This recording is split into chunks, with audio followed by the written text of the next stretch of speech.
मध्य प्रदेश में एक बार फिर से कोरोना संक्रमण फैल रहा है। प्रदेश में कोरोना के 400 से ज्यादा संक्रमित मरीज मिले हैं। इंदौर और भोपाल कोरोना का हॉटस्पॉट बना है। 24 घंटे में इंदौर में 156 नए मरीज मिले हैं। भोपाल में 24 घंटे में कोरोना के 90 नए संक्रमित मिले हैं। इंदौर में 156, जबलपुर में 27 केस सामने आए हैं। एमपी में 3000 के पार एक्टिव केसेस की संख्या हो चुकी है। एक्टिव मरीजों की तादाद 3097 है। अब तक 2,62,085 लोग संक्रमित हो चुके हैं। शुभम हमारे संवाददाता लगातार हमारे साथ बने हुए हैं। शुभम, अब तेजी के साथ कोरोना के मामले बढ़ते जा रहे हैं। 24 घंटे के ही आंकड़े देख लें तो 400 मामले एमपी से सामने आए हैं।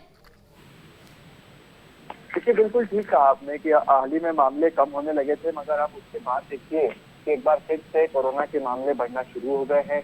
अभी तक 300 से ज्यादा मामले थे, आज 400 से ज्यादा मामले हैं और ये सिलसिला जो है वो मध्य प्रदेश में लगातार चल रहा है। भोपाल में अभी तक 100 से कम ही मामले सामने आ रहे थे, मगर आज एक बार फिर 100 से ज्यादा मामले सामने आए हैं। इंदौर जो कोरोना का हब शुरुआत से ही बना हुआ है, तो कहीं न कहीं जो लापरवाहियां लोगों की ओर से लगातार बढ़ती जा रही है, यानी कि ऐसा लग रहा है कि कोरोना खत्म हो गया है, सोशल डिस्टेंसिंग का ध्यान नहीं रखा जा रहा, मास्क नहीं लगाया जा रहा, सैनिटाइजर का इस्तेमाल नहीं किया जा रहा। तो इन सब चीजों के चलते ही कोरोना के मामले जो है बढ़ते जा रहे हैं। चलिए ठीक है शुभम, बहुत बहुत शुक्रिया जानकारी के लिए आपका। वहीं जबलपुर में भी कोरोना का खतरा बढ़ गया है। जबलपुर में 24 घंटे में 27 नए संक्रमित सामने आए हैं। 20 फरवरी से लेकर 3 मार्च के बीच में 186 नए केस सामने आए हैं। टीकाकरण के साथ सख्ती भी जरूरी है। जबलपुर में अब तक 16,709 मरीज मिल चुके हैं और कोरोना के मामले अब हर दिन बढ़ते भी जा रहे हैं। 24 घंटे में 27 नए संक्रमित मिले हैं। 20 फरवरी से 3 मार्च के बीच में 186 नए केस सामने आ चुके हैं। टीकाकरण लगातार चल रहा है, लेकिन उसके साथ साथ एहतियात बरतने की भी आम जनता को जरूरत है और प्रशासन को सख्ती बरतने की भी जरूरत है ताकि और भी ज्यादा मामले सामने न आ सके। और दुर्गेश हमारे संवाददाता ज्यादा जानकारी के साथ जबलपुर से हमारे साथ लाइव जुड़ गए हैं। दुर्गेश, जबलपुर में मामले अब हर दिन बढ़ते जा रहे हैं। अगर देखें तो 20 फरवरी से 3 मार्च के बीच में ही 186 नए मरीज सामने आए हैं। किस तरीके से प्रशासन वहां पर सख्ती बरत रहा है, क्योंकि टीकाकरण अपनी जगह है लेकिन सख्ती जरूरी है?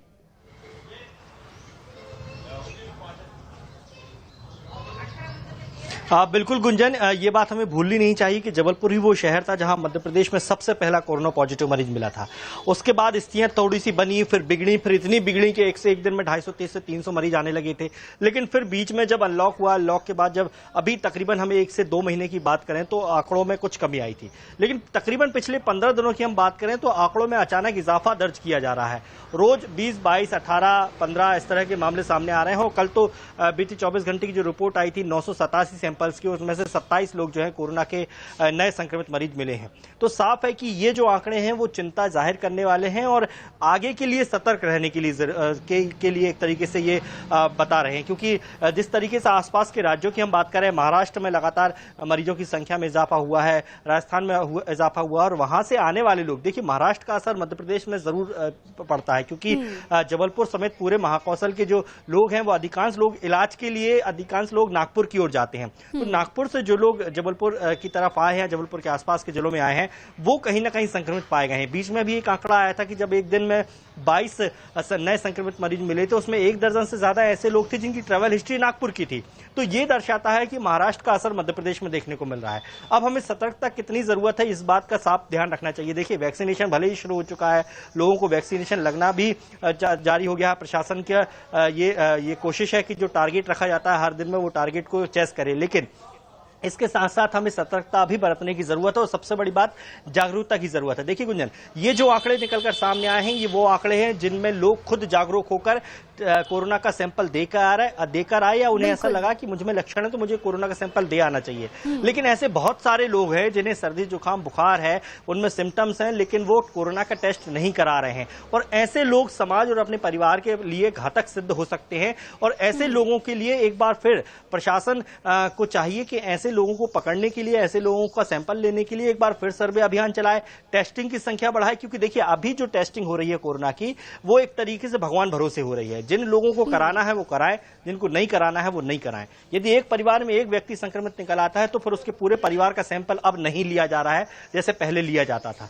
तो अब जरूरत है कि थोड़ी सी सतर्कता इस ओर भी बढ़ते, क्योंकि टीकाकरण के साथ साथ हमें इस पर भी लगाम लगानी है, क्योंकि यदि ये बेकाबू हो गया तो फिर वैक्सीनेशन का फायदा जिस गति से हमें मिलना चाहिए वैसा नहीं मिल पाएगा। तो जरूरत है कि अभी प्रशासन भी जागरूकता दूसरी लेकर आए, तरफ अगर प्रशासन भी दुर्गेश सख्ती देखें बरते, कि जितनी सैंपल तेजी के साथ मामले कोरोना के सामने आ रहे हैं, क्या उतनी ही तेजी के साथ टीकाकरण भी हो रहा है?